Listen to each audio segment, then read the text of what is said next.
What is booty juice? I don't want to know.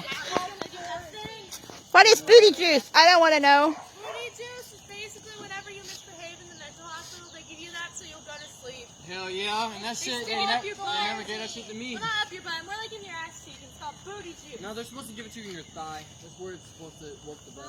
But it's basically in the booty. Is that the same thing that went off a while ago? I don't know. I think that that's God. Yeah, it is. No, it's different.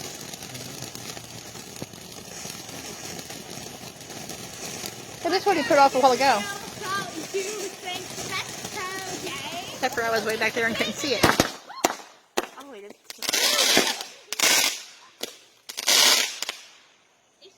that it?